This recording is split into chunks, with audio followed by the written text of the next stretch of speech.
Ay,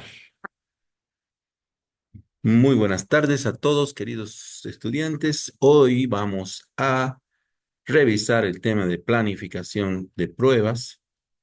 Vamos a hacer una consideración sobre el plan de pruebas y sobre las pruebas y cómo diseñar los casos de prueba.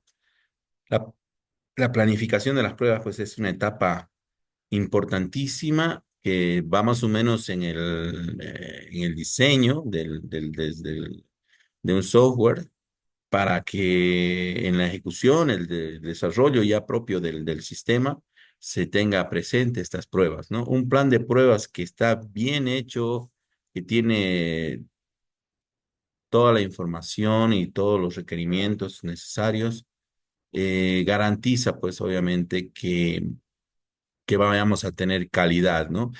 En ingeniería de software, nosotros necesitamos asegurar la calidad del software que vamos a desarrollar. No se olviden que hemos hablado de algunos modelos de negocio donde nosotros no podemos cargar a un solo proyecto el software. Tenemos que reutilizar esta herramienta, el desarrollo de un software. Tenemos que reutilizar el sistema, el código que vayamos a desarrollar con los desarrolladores, porque tienes una inversión para distintos proyectos, ¿no? Ya ese trabajo es un camino andado que podemos utilizarlo, reutilizarlo cuantas veces nosotros querramos, sobre esa base actualizarlo, mejorarlo. Entonces, hacer algo con calidad nos da también esa posibilidad. Es como una inversión a largo plazo, ¿no? De tener un software de calidad que podemos replicar en distintas otras entidades, en distintos otros casos de uso, ¿no? Entonces, vamos a ver algo que hemos preparado ya en esta parte. Vamos a compartir nuestra pantalla. Eh, Vamos a ocultar los controles. Aquí en esta parte, planificación de las pruebas, indicar que una prueba. Un plan de pruebas es un documento que presenta la etapa más crucial del desarrollo de software en términos de calidad, ¿no? Un plan de pruebas bien estructurado garantiza que el software se someta a lo que es una evaluación exhaustiva, identificando defectos, asegurando que cumpla con los requisitos establecidos. Y bueno, en esta clase pequeña que vamos a hacer, justamente vamos a hablar de esos aspectos que son fundamentales a la hora de la planificación de las pruebas. Vamos a definir el alcance, determinar los recursos necesarios para su implementación y la elaboración de un cronograma. Obviamente, un plan tiene que tener un dimensionamiento temporal y de recursos, ¿no? Entonces, cronograma es importante, un cronograma de actividades con fechas y responsables.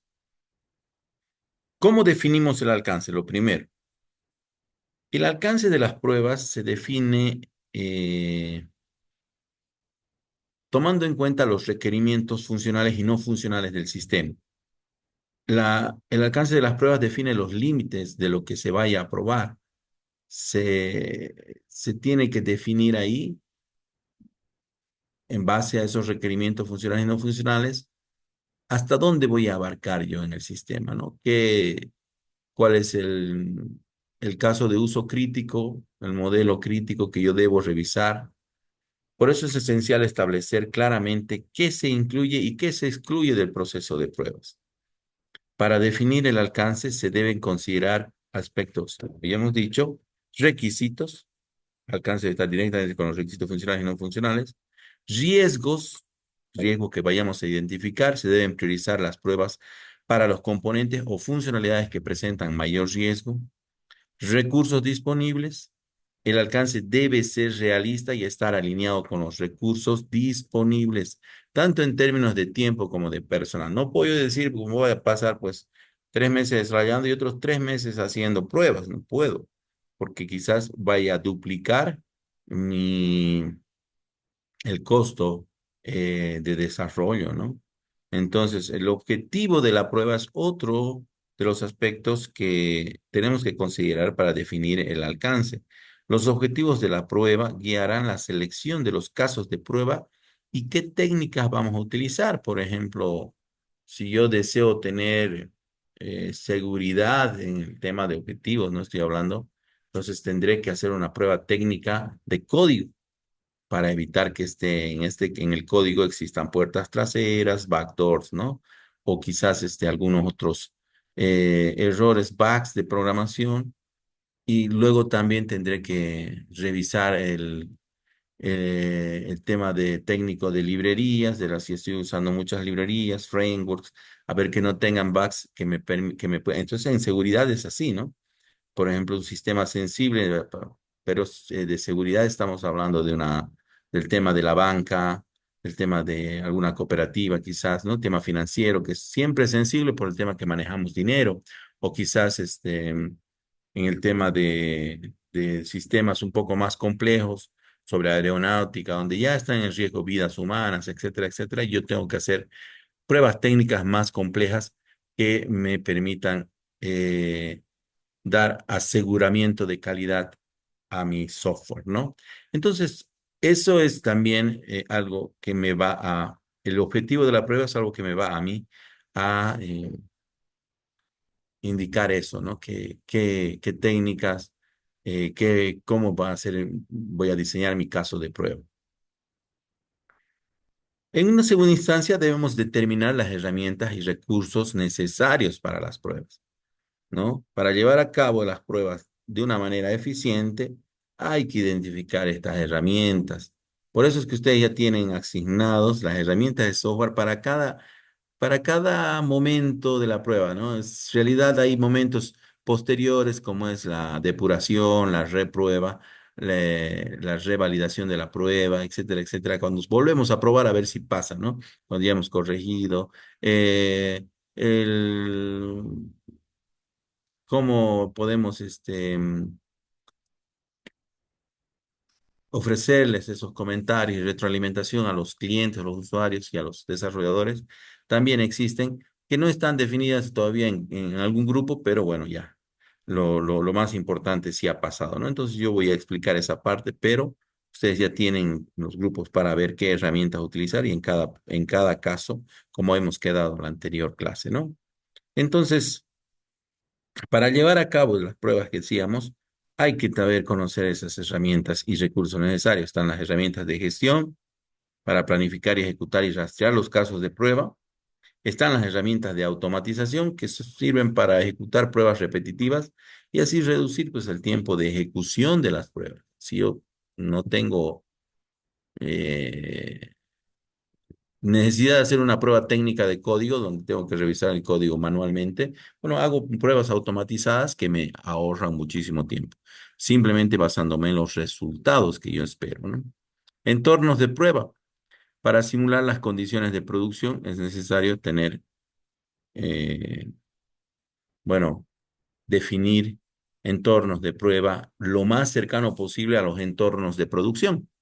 ¿No? Para que se sienta que son ambientes simulados, emulados, reales, donde va a estar en producción un sistema, ¿no?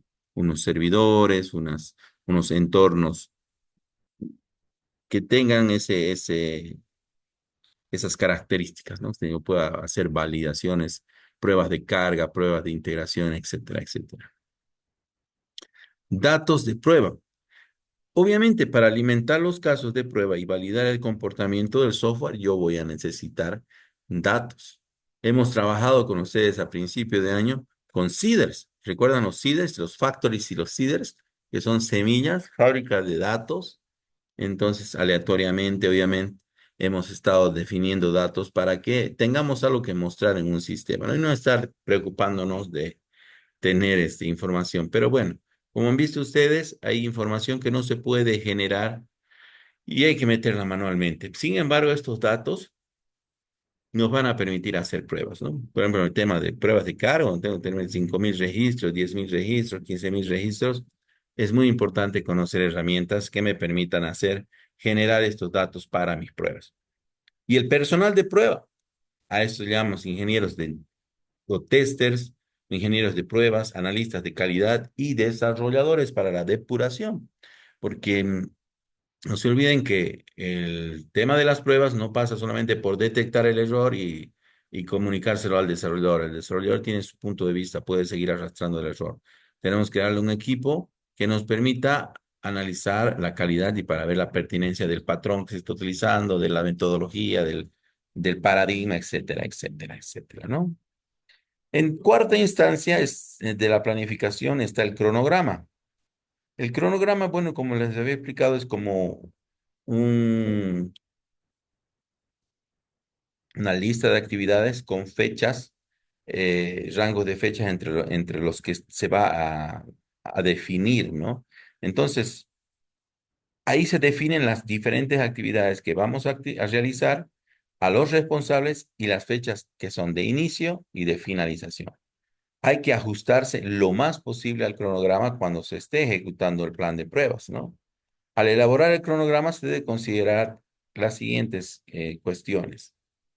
Dependencias. Hay que identificar entre las diferentes actividades de pruebas de qué depende para que yo pueda elaborar, ¿no? Si, por ejemplo, yo necesito tener instalado cierto servicio o la compra de alguna licencia para que yo pueda probar el sistema y su integración con un software externo, una API, etcétera, etcétera, y tengo que esperar, bueno, esa es una dependencia, ¿no?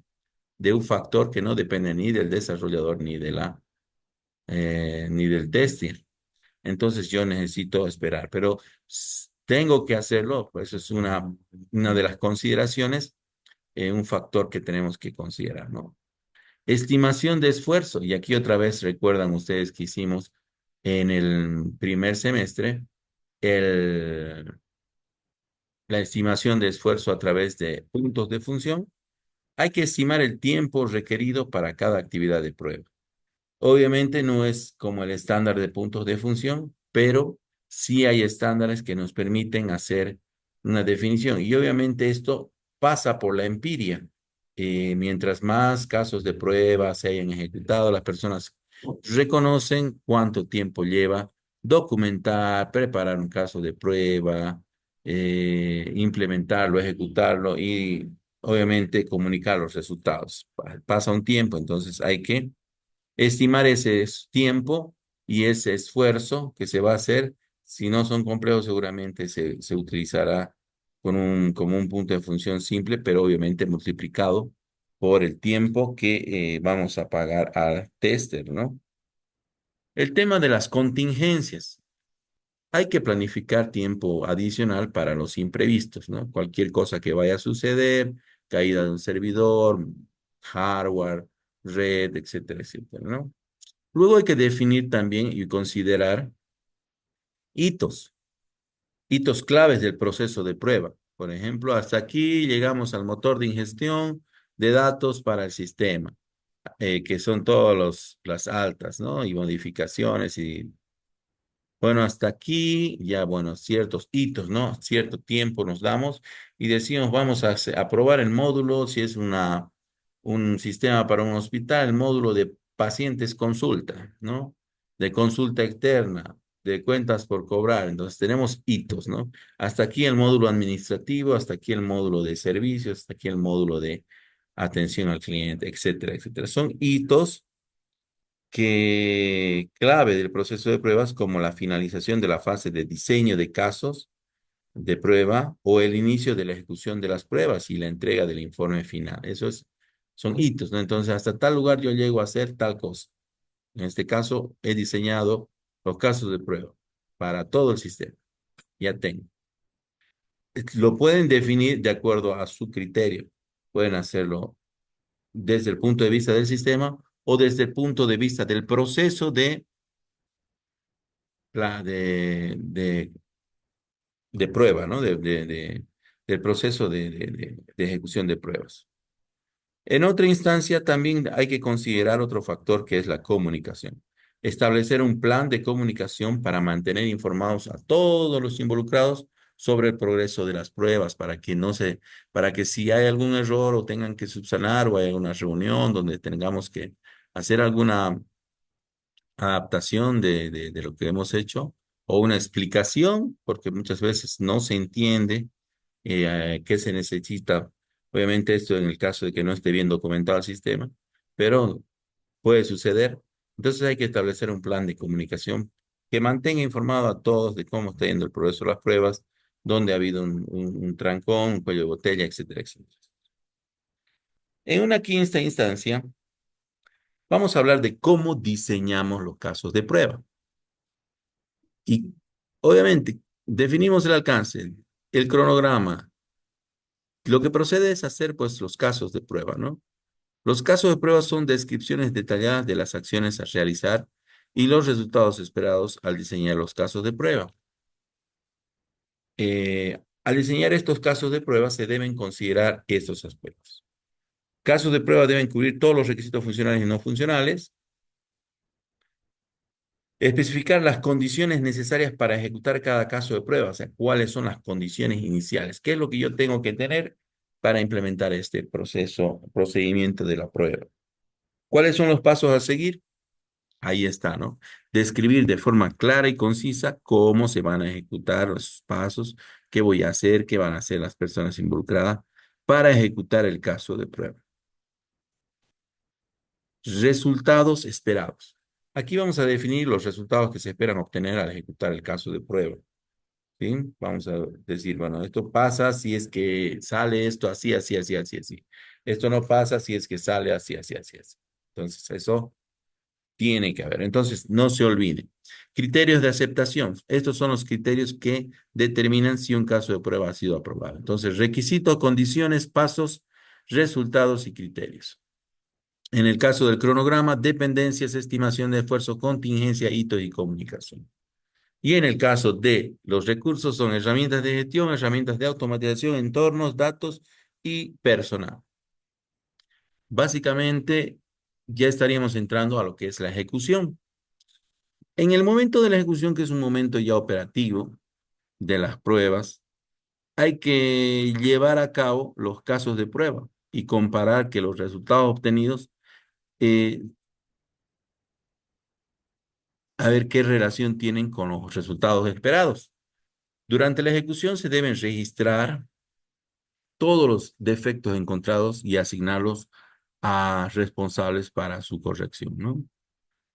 Es fundamental que se realice un seguimiento continuo al progreso de la implementación de las correcciones, de las pruebas, de la implementación de las pruebas. No debe ser que solamente veamos una parte del software y otra parte no. Bueno, esto implica lo que decíamos, ¿no?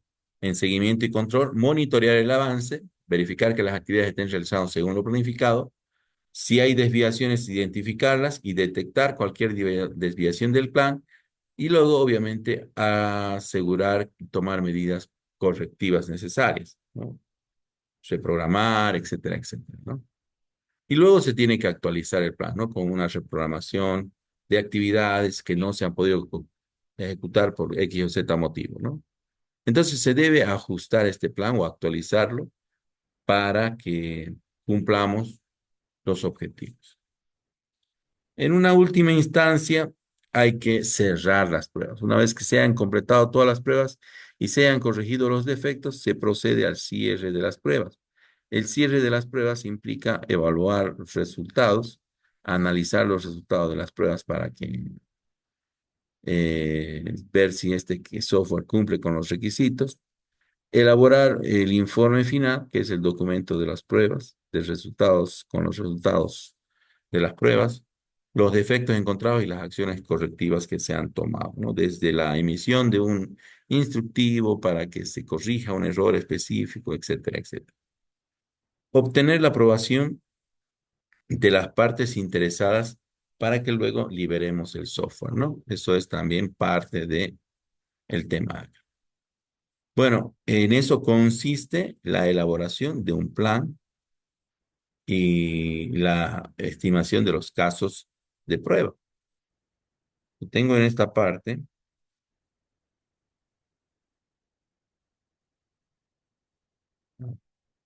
acá,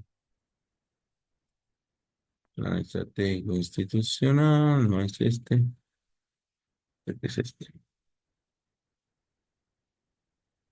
Acá está, ¿no? Este libro Se llama Pruebas de Software y JUnit, un análisis en profundidad y ejemplos prácticos. Obviamente, un libro de Daniel Bolaños Alonso, de Pearson Preston Hall, Almudeña Sierra y Mirin Idoia Alarcón Rodríguez. Es un librito muy sólido. eh, en esta paginita 26, 27, creo que es. Se hace un análisis en la introducción de todo lo que es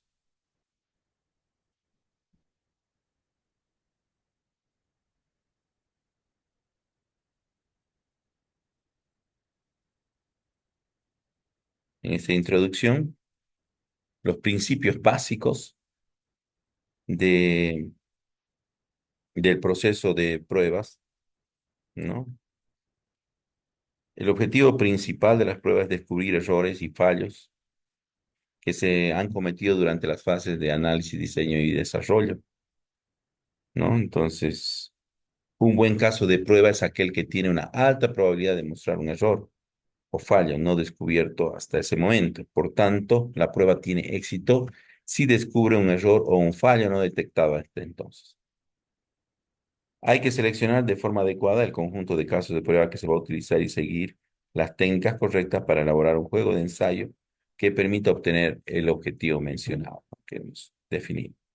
La definición del resultado esperado del programa es una parte integrante y necesaria del caso de prueba. Es imprescindible conocer el resultado que se espera de la prueba que se está llevando a cabo para poder discernir si el resultado obtenido es el correcto o no.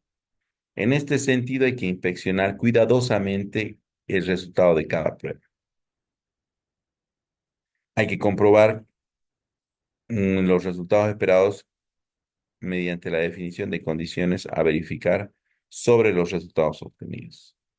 ¿Mm? Hay algo que siempre recomiendo es que un programador evite probar su propio programa, porque normalmente el ser humano percibe una gran parte de su valor como persona asociada a la calidad de su trabajo, ¿no? Los casos de prueba deben ser escritos tanto para condiciones de entrada válidas como para condiciones inválidas e inesperadas. Hay que tener en cuenta que la probabilidad de encontrar errores adicionales en una función o programa método de una clase es proporcionalmente al número de errores ya encontrados en la misma, ¿no? Y otra cosa que hay que hacer es documentar lo más posible todos los casos de prueba. Y esto permite tener por una parte, conocer toda la información sobre cada caso de prueba y por otra, volver a ejecutar en el futuro aquellos casos que sean necesarios cuando hagamos una prueba de regresión, ¿no? Otros conceptos importantes son verificación y validación. Verificación comprueba el funcionamiento del software y la validación comprueba si los requisitos del usuario se han cumplido, si es válido el software. O sea, ¿se ha construido el sistema correcto? Mientras verificar es, ¿se ha construido el sistema correctamente? Y validar, ¿hemos hecho lo que teníamos que hacer? A eso se refiere, ¿no? Entonces, hay algunas tareas básicas que ya hemos dicho: diseño del plan de pruebas, diseño de los casos de prueba, la prueba en sí, la ejecución, la comparación de la versión con los resultados, eso es, hay que revisar siempre, hay que localizar el error. Obviamente hay algunas herramientas como JUnit, que es muy bueno para el proceso. También hay que hacer depuración. El proceso de depuración se lleva a cabo mediante también herramientas automatizadas y bueno, ejecutan este programa y lo detienen en cierto punto para depurar el programa, para lo interrumpen. En una instancia también están las inspecciones de código, creo que habíamos dicho algo sobre aquello. En caso de llevarse a cabo, suelen realizarse por un equipo de programadores que son ajenos al proyecto, participantes en otras fases del proyecto, que también puede ser personal del grupo de calidad, gestión de la calidad, si es que una empresa de software grande. Son muy buenos, lo malo que el motivo es que se trata de una técnica no automatizada, pero que generalmente puede encontrar hasta un 80% de errores, ¿no? Pero el costo es el gran inconveniente porque se multiplica el costo cuando se habla de pruebas de regresión y ya obviamente cuando estamos en fase de mantenimiento del producto, ¿no? Es complicado hacer pruebas de inspecciones de código. Y existe, ¿no? Una serie de pruebas basadas en la ejecución de código que ustedes ya han hablado también, que han visto. En esta categoría se incluyen las denominadas pruebas de caja blanca, pruebas de caja negra. eh, Están estas pruebas de interfaces entre módulos o clases, pruebas de estructura de datos locales, prueba del camino básico, y están también las pruebas de condiciones límite, pruebas de condición, y así tenemos pruebas de caja negra luego, que son las pruebas que están conducidas por datos de entrada y salida, y así los datos de entrada deben generar una salida en concordancia con las especificaciones que se han considerado, pero se utiliza el software como una caja negra, o sea, no se conoce nada de adentro, solamente la entrada y la salida, entonces hay que esas son las dos técnicas más comunes que existen de caja negra, la de partición de equivalencias y la de análisis de valores límites, ¿no? Son técnicas de caja negra y caja blanca. Perdón, dos técnicas de caja negra. Este es el esquema de pruebas. Entrada, no se sabe qué hay, y salida, ¿no? En la partición de equivalencias, si la entrada es un rango, se define una clase de equivalencia válida y dos inválidas para probar. Si la entrada es un valor específico, se define una clase de equivalencia válida y dos inválidas. Si la entrada es un valor lógico, se define una clase de equivalencia válida y otra inválida para ver los resultados, ¿no? En el tema de análisis de valores límites, después de haber probado los distintos casos siguiendo la técnica de partición de equivalencias, hay unas pruebas, se prueban los valores límites de cada clase de equivalencia, es decir, los valores fronterizos para ambos lados. Por ejemplo, se utiliza esta técnica en dicha sección de la forma de definir de forma más óptima el conjunto de casos de prueba que se van a utilizar para que hagan que las pruebas eh, abarquen la forma más amplia posible dentro del límite de recursos que se tiene, ¿no? Entonces, eso es el tema de caja negra y caja blanca. Diseño de casos de prueba. Dado como ya se ha mencionado, es inviable probar todos los posibles casos de prueba que cabría definir en un sistema de software, ¿no? Como ya hemos dicho, no tenemos todo el tiempo del mundo, encarece el tema todo aquello, ¿no? Entonces, la estrategia habitual para conseguir este propósito es hacer un análisis de pasos, ¿no?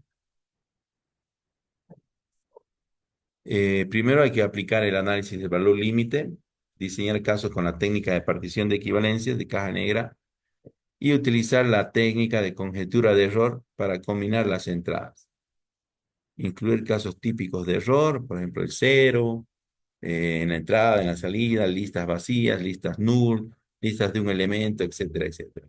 También llamado, que se llama heurística de malicia, de la que se hablará más adelante en el libro, ¿no? Usar técnicas de caja blanca para pruebas unitarias, como se verá más adelante, o para funciones específicamente críticas. Ejecutar cada sentencia al menos una vez, ejecutar cada subrutina al menos una vez. Aplicar corrección o, bueno, hay que probar los bucles, hay que aplicar la cobertura de decisión y condición para ver si está eh, respondiendo a las condicionantes que nosotros necesitamos, ¿no? Si es esto, entonces hace aquello. Si es este otro, hace esto otro.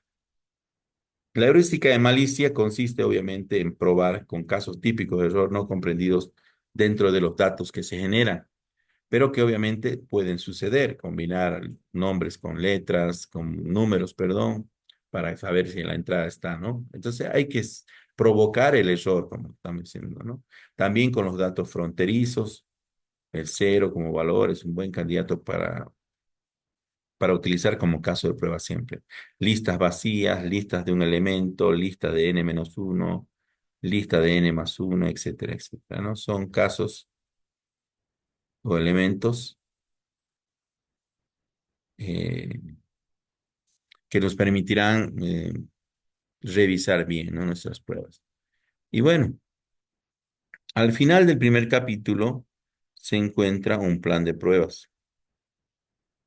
Aquí está la estrategia de pruebas, que es una sección que estamos analizando justamente. Eh, Se explica aquí cuál es la estrategia para llevar a cabo las pruebas en todo el sistema software, de tal forma que finalice la fase de pruebas con la satisfacción de los ingenieros de software y de los usuarios. Para realizar una buena estrategia de pruebas que cubra todo el software desarrollado, es necesario realizar las pruebas desde dentro hacia afuera, es decir, comenzar con los módulos unitarios y acabar con el sistema completo.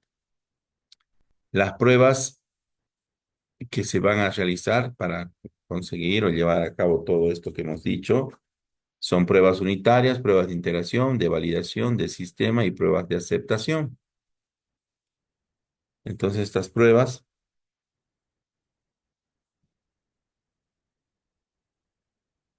corresponden, bueno, a una fase del proceso de desarrollo del producto, ¿no? Entonces hay que tenerlo ahí dentro de el desarrollo, ¿no? Que es el diseño, más que todo para poder volver atrás y subsanar errores rápidamente.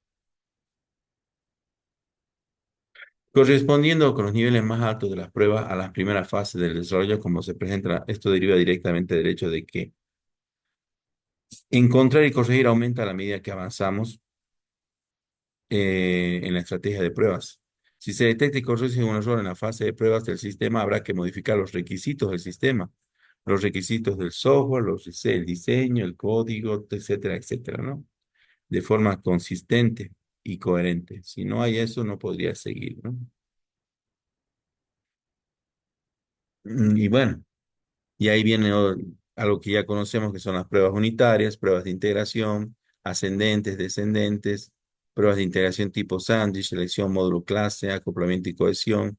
Luego están las pruebas de validación. Ustedes también han hecho una presentación sobre ello. Pruebas alfa y beta, pruebas de sistema, pruebas de aceptación, pruebas de sistemas orientados a objetos, prueba de clases de objetos, prueba de integración de objetos, prueba de interfaces, etcétera, etcétera, ¿no? Y pruebas del sistema. Y en última instancia estaría la depuración de errores y otras pruebas como la prueba de regresión para probar nuevamente, luego de haber hecho los cambios suficientes para que ya no se vuelva a repetir el problema. Están las pruebas de estrés también cuando le damos un elevado número de datos al sistema para que éste genere, a ver cómo funciona, ¿no? Pruebas de interfaz, ya está la navegabilidad, etcétera, etcétera, usabilidad, etcétera, etcétera, colores, eso. ¿Cuáles son los criterios para dar por finalizadas las pruebas? La pregunta es, ¿cuándo se dan por acabar las pruebas? Bueno, esto es común y corriente que se pregunte entre los ingenieros, entre los que desarrollamos, pero no hay una respuesta hasta aquí, ¿no? La afirmación más habitual es las pruebas finalizan cuando el tiempo para realizarlas se acabe o el dinero, pero obviamente esto con base en la calidad, ¿no? El equipo de pruebas es otro teóricamente ideal que está formado por personal de aseguramiento de calidad y personal externo al proyecto, donde se ha realizado el sistema, ¿no? Entonces, en particular, siempre es bueno contratar a una empresa de testing o a un tester para que haga las pruebas, ¿no? Bueno, en esta fase se cometen muchos errores, por ejemplo, suponer que no se van a encontrar errores, no especificar el resultado esperado, pues no tenemos con qué comparar, no probar condiciones inválidas, también. Bueno, varias de estas, ¿no? Ya lo pueden ustedes revisar, les voy a pasar el documento. Documentación de pruebas. Básicamente la documentación mínima que se debe tener y generar durante la fase de pruebas de un ciclo de vida del software es plan de pruebas, especificación de los requerimientos para el diseño de los casos de prueba, el caso en sí, que incluye además la descripción del procedimiento de prueba y la descripción del ítem a probar. Eso lo vemos en el capítulo 8. Reportes de incidencia de pruebas y resumen de pruebas, etcétera, etcétera. Aquí tenemos ya todo, ¿no? Bueno, ahí tienen, por ejemplo, en ejemplo estándar del índice de un plan de pruebas. Aquí está el índice. Aquí en el apartado uno está nuevamente la introducción y, y una definición más o menos de un plan de pruebas, ¿no? Entonces, hasta aquí, yo les pediría que con paciencia podamos revisar en el capítulo 1 de introducción para luego ya entrar con más calma, bueno, preparar nuestro plan, ir preparando nuestro plan de prueba y luego a las pruebas unitarias con JUnit.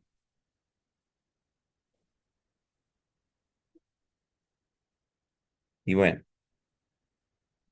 Este es un capítulo que vamos a ver posteriormente con ustedes. Esta es una introducción. No quería que alargarnos, no quería que nos alarguemos, entonces vamos a quedar aquí y yo les voy a pasar el libro, lo voy a subir justamente a la plataforma y este video también va a estar colgado en la plataforma y en YouTube en mi canal para que ustedes me, no, me apoyen, ¿no? Bueno, lo vean, lo revisen.